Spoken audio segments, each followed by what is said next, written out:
Good evening. मैं आलोक BCC के YouTube channel पे आप सभी को स्वागत करता हूं और आज हम लोग मार्च महीने का चौथा वीकली करंट अफेयर्स क्लास देखेंगे जो आपके परीक्षा की दृष्टि से महत्वपूर्ण और अहम है। तो आप सभी इसे देखें और देखने के साथ साथ अगर नए हैं तो प्लीज क्लास को सब्सक्राइब करें और शेयर करते रहें, और अगर पीछे के वीडियो नहीं देखे हैं तो उसे अवश्य देखें। उससे आपका 2022 का जो भी महत्वपूर्ण करंट अफेयर्स के प्रश्न हैं वो सारे आपका क्लियर हो जाएंगे, इसलिए आप सभी इसे देखते रहें। और इसके अलावा आपको स्टैटिक जीके सीरीज भी आपको इस चैनल पे मिलेगा, आप सभी देख सकते हैं। इसके अलावा आपको कम्युनिटी टेस्ट वगैरह भी मिलते रहता है, आप सभी इसे देखकर अपने तैयारी को और बेहतर कर सकते हैं। तो आप सभी देखें और मैं फिर से एक बार कहूंगा कि आप सभी इसे शेयर अवश्य करें। तो इसी के साथ आइए आज का जो है वो महत्वपूर्ण प्रश्न है इस सप्ताह का, उसको देखते हैं। तो पहले आज भी हम लोग दिवस से ही करेंगे। तो इस सप्ताह का जो महत्वपूर्ण दिवस है उसे आप लोग ध्यान रखेंगे। एक नंबर पे आपका प्रश्न है, 20 मार्च को अंतर्राष्ट्रीय खुशहाली दिवस मनाया गया। 20 मार्च को अंतर्राष्ट्रीय खुशहाली दिवस मनाया गया, ध्यान रखेंगे। अगला है 20 मार्च को ही विश्व गौरैया दिवस मनाया गया। 20 मार्च को ही अंतर्राष्ट्रीय खुशहाली दिवस, 20 मार्च को ही अंतर्राष्ट्रीय गौरैया दिवस मनाया गया। 22 मार्च को विश्व जल दिवस। विश्व जल दिवस 22 मार्च को बहुत महत्वपूर्ण है और इस बार 2022 का इसका थीम है भूजल अदृश्य को दृश्यमान बनाना। भूजल अदृश्य को दृश्यमान बनाना इस बार का थीम है, ध्यान रखेंगे। अगला है 21 मार्च को नस्लीय भेदभाव उन्मूलन दिवस है। नस्लीय भेदभाव उन्मूलन दिवस 21 मार्च को मनाया जाता है, जबकि 24 मार्च को world TB day. World TB day ध्यान रखेंगे, क्षय रोग दिवस मनाया जाता है। कब? तो 24 मार्च को, और 2022 का इसका थीम है invest to in TB save lives. Invest to in TB save lives, ध्यान रखेंगे। अगला है 23 मार्च को विश्व मौसम विज्ञान दिवस। विश्व मौसम विज्ञान दिवस 23 मार्च को, और इसका थीम है early warning, early warning, early action. Early warning, early action इस बार का थीम है। तो ये तीन महत्वपूर्ण थीम ध्यान रखेंगे। चौथा है 22 मार्च को बिहार दिवस और 110वां बिहार दिवस। बिहार के जो भी आने वाले परीक्षाएं हैं उसके लिए प्रश्न बहुत महत्वपूर्ण है कि 2022 में बिहार राज्य अपना कैवां स्थापना दिवस मनाया, तो 110वां स्थापना दिवस मनाया है, ध्यान रखेंगे। बिहार एक स्वतंत्र राज्य के रूप में कब अस्तित्व में आई?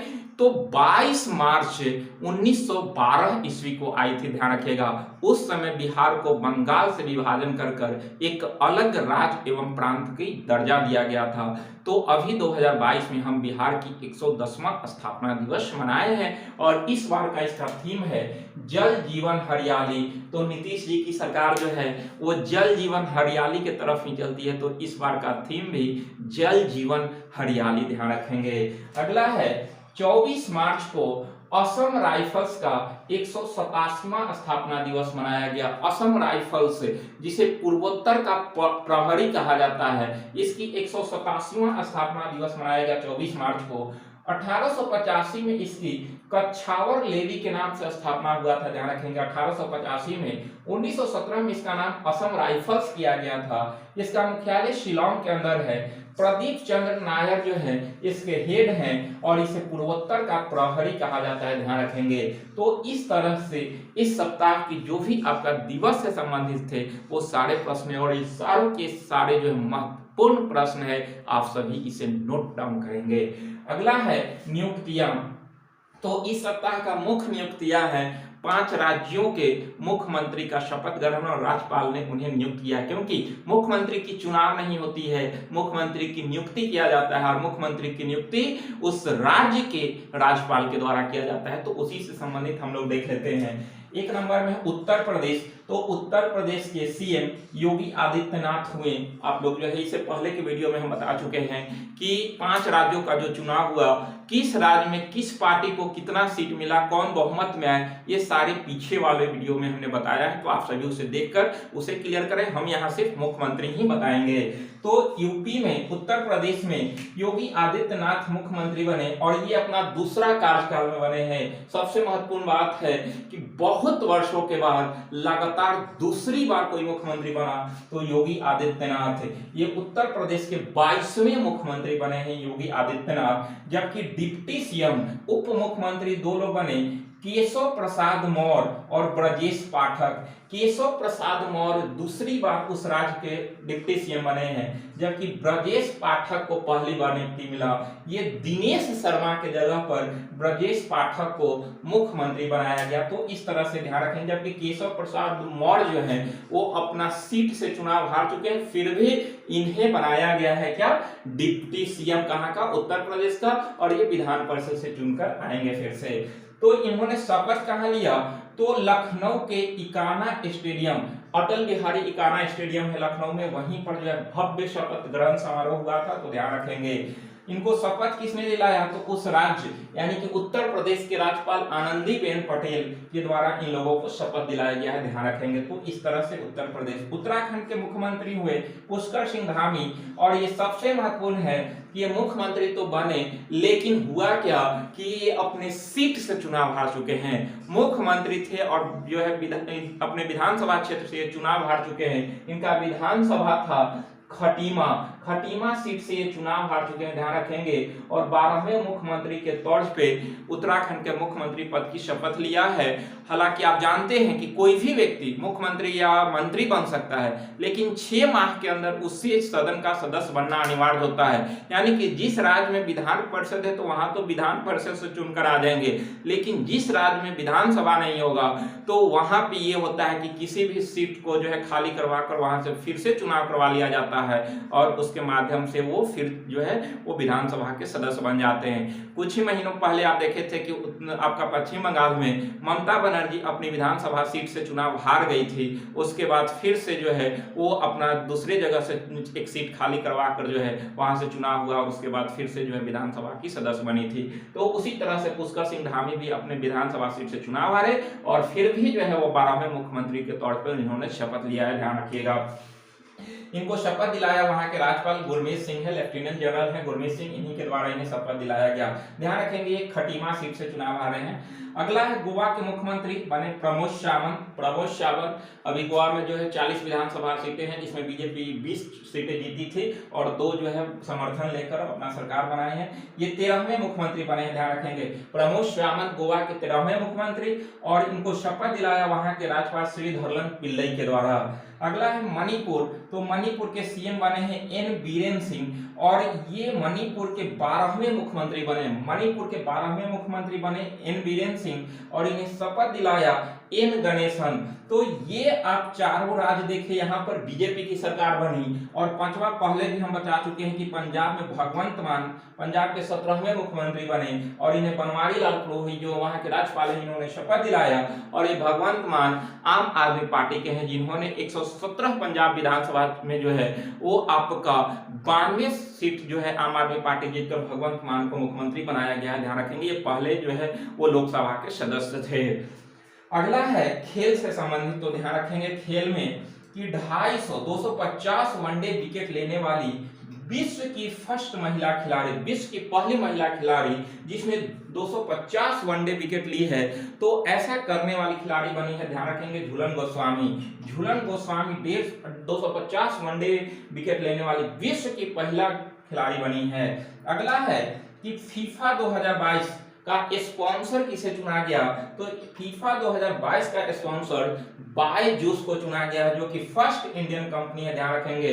पहला भारतीय कंपनी है बायजूस जिसने फीफा का स्पॉन्सर नियुक्त किया गया है।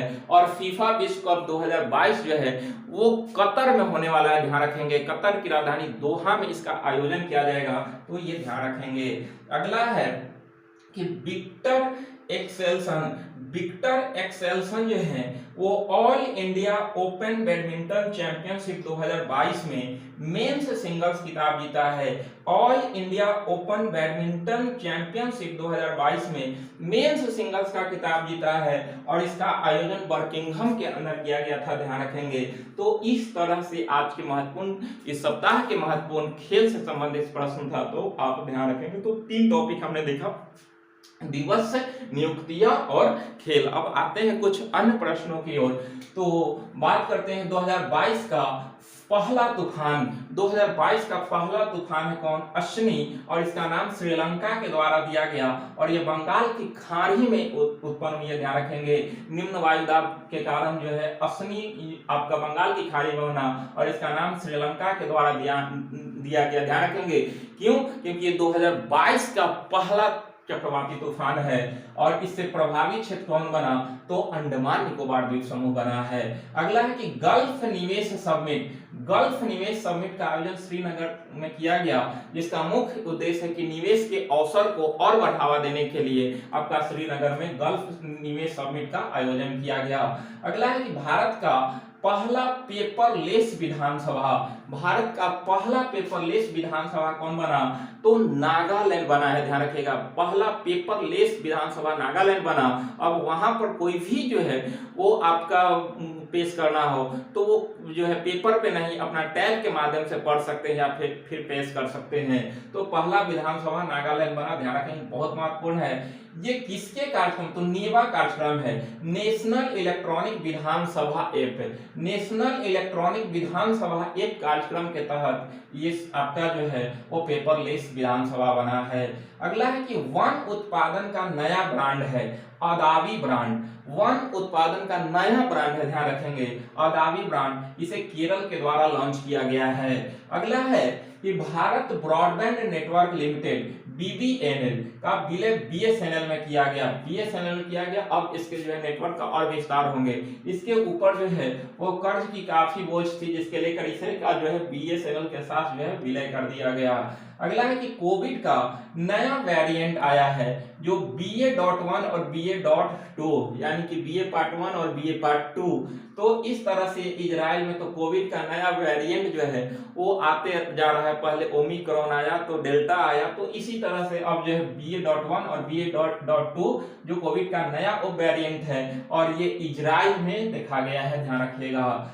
अगला है कि संयुक्त राज्य महासभा ने इस्लामोफोबिया का मुकाबला हेतु अंतर्राष्ट्रीय दिवस 15 मार्च को मनाने की घोषणा किया है।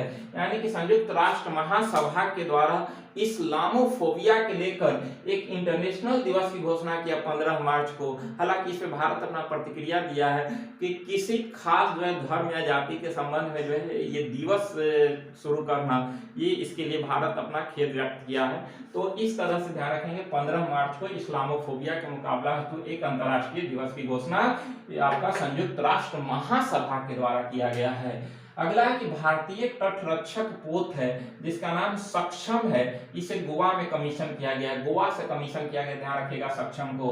अगला है कि 31वां GD बिरला पुरस्कार प्रोफेसर नारायण प्रधान को दिया गया। प्रोफेसर नारायण प्रधान को GD बिरला पुरस्कार से सम्मानित किया गया। ये 50 वर्ष से कम उनके वैज्ञानिक जो भौतिक के क्षेत्र में दिया जाता है और उनकी आयु 50 वर्ष से कम हो, उन्हीं को यह पुरस्कार दिया जाता है, तो ध्यान रखेंगे। अगला है कि महात्मा गांधी ग्रीन ट्रायंगल का अनावरण किया गया है मेडागास्कर में। ग्रीन ट्रायंगल का अनावरण किस लिए? तो पर्यावरण को बेहतर करने के लिए ऐसा कार्यक्रम जो है वो मेडागास्कर के द्वारा शुरू किया गया है। भूमि रिकॉर्ड तक आसानी से पहुंचने हेतु दिशांक ऐप, ध्यान रखेंगे दिशांक ऐप, किस लिए? तो भूमि रिकॉर्ड तक आसानी से पहुंचने के लिए ये कर्नाटक के द्वारा लॉन्च किया गया है दिशांक ऐप। अगला है कि PM मोदी कोलकाता में विप्लवी भारत गैलरी का अनावरण किया। विप्लवी भारत गैलरी का अनावरण किया 23 मार्च को, जब शहीद भगत सिंह का जो है वो आपका पुण्यतिथि था, उसी दिन प्रधानमंत्री मोदी के द्वारा इसका अनावरण किया गया है। इसमें विक्टोरिया हॉल जो कलकत्ता में है उसमें स्वतंत्रता सेनानी के याद में जो है इनकी मूर्तियां लगाया जाएगा और याद किया जाएगा। तो इस तरह से ध्यान रखेंगे कोलकाता में विप्लवी भारत गैलरी का अनावरण किसने किया? तो प्रधानमंत्री मोदी ने किया है। अगला है कि वायु गुणवत्ता रिपोर्ट 2021 जारी किया गया, IP रिपोर्ट, जिसमें विश्व का सबसे प्रदूषित देश कौन बना है? तो बांग्लादेश। विश्व की सबसे प्रदूषित देश बांग्लादेश 5वां स्थान पे अपना भारत है, 5वां स्थान पे भारत है। जबकि प्रदूषित अगर राजधानी की बात करें तो दिल्ली है और शहर की बात करें तो भिवाड़ी जो कि अलवर में है राजस्थान में। तो ये ध्यान रखेंगे, देश में अगर पूछे तो बांग्लादेश, भारत का स्थान 5वां है। प्रदूषित राजधानी दे तो अपना तो दिल्ली इसमें नंबर 1 है और शहर में भिवाड़ी अलवर है। अगला है कि पारंपरिक वाद्य यंत्र है नरसिंहपेट्टई नागस्वरम, नरसिंहपेट्टई नागस्वरम को जीआई टैग दिया गया है। कहाँ का है? तो तमिलनाडु का ये वाद्य यंत्र है नरसिंहपेट्टई नागस्वरम, इसको जीआई टैग दिया गया। जीआई टैग 10 वर्ष के लिए दिया जाता है और इसकी स्थापना अधिनियम 1999 के तहत किया गया है। अगला है कि सुजलाम 2 जल शक्ति मंत्री जो गजेंद्र सिंह शेखावत है, जल शक्ति मंत्री, इन्हीं के द्वारा 22 मार्च को शुरू किया गया। जो भी अवशिष्ट है, जो लिक्विड है, उन्हें जो है वो आपका उपयोग में लाने हेतु सुजलाम 2 का अनावरण जल शक्ति मंत्रालय के द्वारा किया गया है। जिसमें अब नेक्स्ट प्रश्न है कि कार्बन न्यूट्रल खेती के तरीकों को शुरू करने वाला भारत का पहला राज्य केरल बना है। कार्बन न्यूट्रल खेती, ध्यान रखेंगे, कार्बन न्यूट्रल खेती शुरू करने वाला भारत का पहला राज्य केरल बना। इसका मुख्य उद्देश्य है कि शून्य कार्बन उत्सर्जन इसका उद्देश्य है, यानी कि ऐसा खेती करने वाला भारत का पहला राज्य केरल बना है। अगला है कि पाक जल डमरू मध्य में तैरने वाले दुनिया की सबसे कम और सबसे तेज महिला बनी, तो वो बनी है जिया राय। जिया राय जिसमें पाक जल मरुमध्य जो भारत और श्रीलंका को अलग करती है, तो इसको पार करने वाली सबसे कम उम्र और सबसे तेज महिला बनी है जिया राय, जो कि 28.5 किलोमीटर की डिस्टेंस है और 13 घंटा में तय की है। ध्यान रखिएगा, 13 घंटा में इस डिस्टेंस को तय की है। तो ये भारत और श्रीलंका के बीच यह जो है वो पाक जल मरुमध्य स्थित है। ध्यान रखेंगे, इसकी लंबाई जो है, इसका डिस्टेंस 28.5 किलोमीटर है और 13 घंटा में इसको जो है वो तय किया। ध्यान रखेंगे। अगला है कि नागरिक उड्डयन पर एशिया का सबसे बड़ा कार्यक्रम, नागरिक उड्डयन पर एशिया का सबसे बड़ा कार्यक्रम विंग्स इंडिया 2022, विंग्स इंडिया 2022 का आयोजन हैदराबाद में किया गया। हैदराबाद के बेगमपेट हवाई अड्डा से इसका आयोजन किया गया, जिसमें जो है वो निवेश से लेकर उसका संसाधन को आसान बनाने हेतु तो इसका आयोजन किया गया है। आपका विंग्स इंडिया 2022 का जो है वो अनावरण हैदराबाद से किया गया। अगला है कि एबेल पुरस्कार जो कि गणित के क्षेत्र में दिया जाता है, 2022 के लिए डेलिस सुलीवन जो कि यूएसए के हैं, इन्हें दिया गया है। तो ध्यान रखेंगे कि एबेल पुरस्कार 2022 किसे दिया गया? तो डेलिस सुलीवन को, जो कि संयुक्त राज्य अमेरिका के हैं। अगला है कि समान नागरिक संहिता लागू करने वाला कमिटी बनाई है किसने? तो उत्तराखंड। अभी भारत के मात्र एक राज्य गोवा है जहां समान सिविल कोड लागू है, वो अनुच्छेद 44 लागू है, क्योंकि अनुच्छेद 44 में ही समान सिविल संहिता का उल्लेख है और भारत के मात्र एक राज्य गोवा में लागू है। इसके तहत होता क्या है कि सभी जाति और धर्म के लोगों के लिए एक ही तरह के कानून होंगे। तो ऐसा करने वाला भारत का एकमात्र राज्य गोवा है और इसी को जो है लागू करने के लिए उत्तराखंड के द्वारा एक उच्च स्तरीय कमेटी का गठन किया गया है। ध्यान रखना है आपको। अगला है कि बेंगलुरु में आरबीआई गवर्नर जो शक्तिकांत दास हैं, इन्होंने रिजर्व बैंक इनोवेशन हब का उद्घाटन किया है, जिसकी अध्यक्ष गोपाल स्वामी है। ध्यान रखेंगे, जिसके अध्यक्ष गोपाल स्वामी है और इसका उद्देश्य है कि नवाचार को बढ़ावा देना, नवाचार को बढ़ावा देने के लिए इसका जो है वो उद्घाटन किया गया आपका आरबीआई गवर्नर के द्वारा। अगला है कि लाल किला महोत्सव है भारत भाग्य विधाता कार्यक्रम, भारत भाग्य विधाता कार्यक्रम लाल किला महोत्सव, इसका उद्घाटन किया गया बाल विकास मंत्री स्मृति ईरानी के द्वारा। महिला एवं बाल विकास मंत्री है स्मृति ईरानी, इन्हीं के द्वारा इसका उद्घाटन किया गया है। अगला है कि डीआरडीओ ने अंडमान निकोबार में ब्रह्मोस सुपरसोनिक क्रूज मिसाइल का सफल परीक्षण किया है। ब्रह्मोस सुपरसोनिक क्रूज मिसाइल का सफल परीक्षण अंडमान निकोबार द्वीप से किसने किया?